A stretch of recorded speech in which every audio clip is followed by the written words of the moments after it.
আসসালামু আলাইকুম। আমি সাথী। আপনারা দেখছেন সাথী কুকিং স্টুডিও। আমাদের আজকের রেসিপি পাকা কাঁঠালের কেক। হ্যাঁ বন্ধুরা, পাকা কাঁঠাল দিয়ে বানিয়ে ফেলেছি তুলতুলে নরম সফট এই কেকটি। এর কালারও কিন্তু খুব সুন্দর আসছে। আর এই কেকটি বানিয়েছি চুলায়। আশা করছি পাকা কাঁঠালের এই কেক রেসিপি সকলের ভালো লাগবে। ভালো লাগলে যারা এখনও চ্যানেল সাবস্ক্রাইব করেননি, চাইলে চ্যানেল সাবস্ক্রাইব করে পাশে থাকা অল বাটন ক্লিক করে রাখতে পারেন। তাহলে আমি যখন যে রেসিপি ছাড়বো সবার আগে আপনার কাছে পৌঁছে যাবে। আর যারা এরই মধ্যে চ্যানেল সাবস্ক্রাইব করে ফেলেছেন সকলকে অসংখ্য ধন্যবাদ। পাকা কাঁঠালের কেক বানানোর জন্য নিয়ে নিচ্ছি একটি ডিম।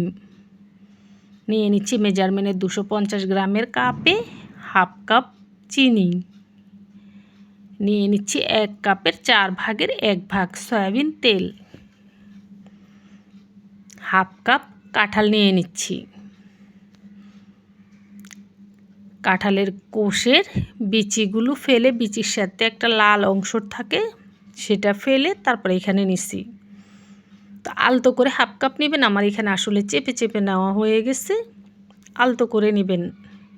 কাঁঠালের কোষ হাফ কাপ নিয়ে নিচ্ছি। 1 কাপের 4 ভাগের 1 ভাগ লিকুইড দুধ। এটা দুধের গুঁড়া দিয়ে গুলে নিচ্ছি। ঘন দুধ নিতে হবে। নিয়ে নিচ্ছি 1 চা চামচের 3 ভাগের 1 ভাগ লবণ।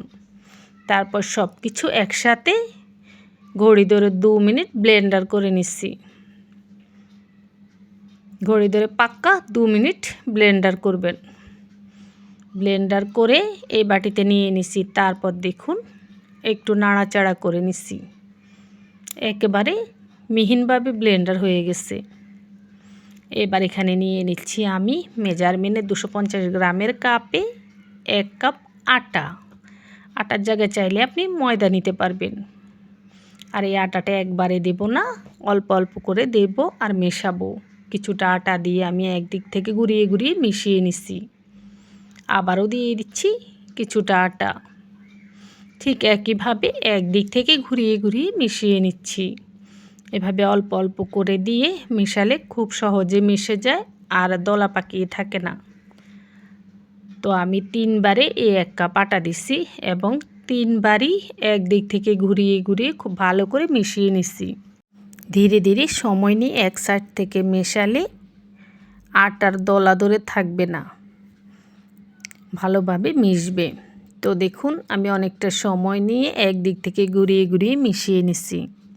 মনে হচ্ছে খুব তাড়াতাড়ি মেশাচ্ছি, সেটা না, ভিডিওটা বড় হয়ে যাবে তাই টেনে টেনে দিছি। মনে হচ্ছে যে খুব তাড়াহুড়া করে মেশাচ্ছি, আসলে আমি আস্তে আস্তে মিশিয়েছি। আচ্ছা দেখুন এবার দিয়ে দিচ্ছি 1 চা চামচ বেকিং পাউডার। বেকিং পাউডারটা দিয়েও আবার একইভাবে একদিক থেকে ঘুরিয়ে ঘুরিয়ে মিশিয়ে নিচ্ছি। একটু সময় নিয়ে বেকিং পাউডারটা খুব ভালো করে মেশাবেন। মেশানোর পর দেখুন এর ঘনত্বটা হয়েছে ঠিক এই রকম। কাঁঠালের কেক বানাতে হলে ঘনত্বটা এই রকম হতে হবে। এর থেকে পাতলা হলে কেক ফুলকো হবে না, স্পঞ্জি হবে না, খেতেও ভালো লাগবে না। এই দেখুন আমি চামচ দিয়ে ঘনত্বটা বুঝিয়ে দিচ্ছি, ঠিক এই রকম ঘন হবে। আচ্ছা যাক, আপনারা সব কিছু মেপে নেবেন। সব কিছু ঠিক মতো মেপে নিলে ঘনত্ব এরকম হয়ে যাবে। এই বাটিতে কেক বসাবো। এটা 7 ইঞ্চি সাইজের একটা বাটি। তো বাটির নিচে একটু লেখালেখির কাগজ দিয়ে কাগজে এবং বাটির ভিতরে খুব ভালো করে সয়াবিন তেল মেখে নিচ্ছি। এবার পুরো কেকের মিশ্রণটা এই বাটিতে ঢেলে নিচ্ছি।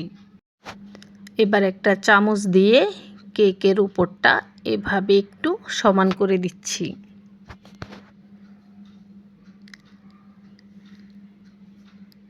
এই দেখুন সমান করে দিচ্ছি। তারপর হালকাভাবে এভাবে একটু 2-3টা টেপ করে নেবেন। এবার যেটা করছি, একটা চামচের ডাটের মধ্যে দেখুন একটা ছুরি নিলেও হবে, তেল মেখে নিচ্ছি যে এভাবে। তারপর কেকের মাঝ বরাবর এভাবে একটা দাগ কেটে দিছি।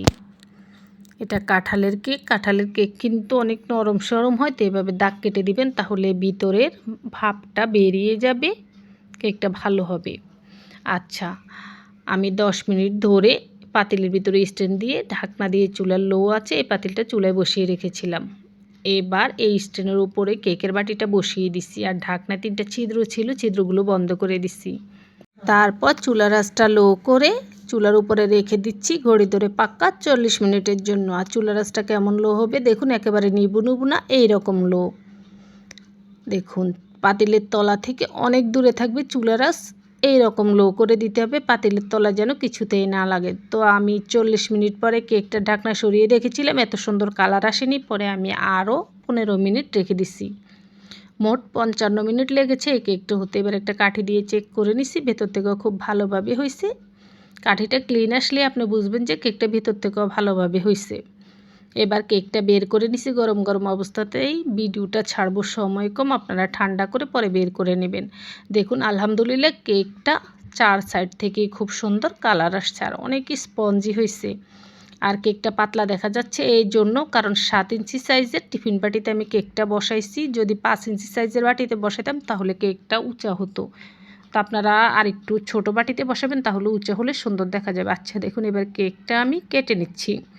প্রথমে এভাবে কেটে নিছি, তারপর টুকরো টুকরো করে পুরো কেকটা কেটে ফেলেছি। এবার কেকটা ভেতর থেকেও আপনাদেরকে দেখিয়ে দিচ্ছি কতটা স্পঞ্জি হয়েছে। দেখুন গরম গরম অবস্থা একটু বেশি নরম তুলতুলে থাকে, কেকটা যখন ভালোভাবে ঠান্ডা হবে তখন এটা খেতে অনেক ভালো লাগবে, অনেক স্পঞ্জি হবে।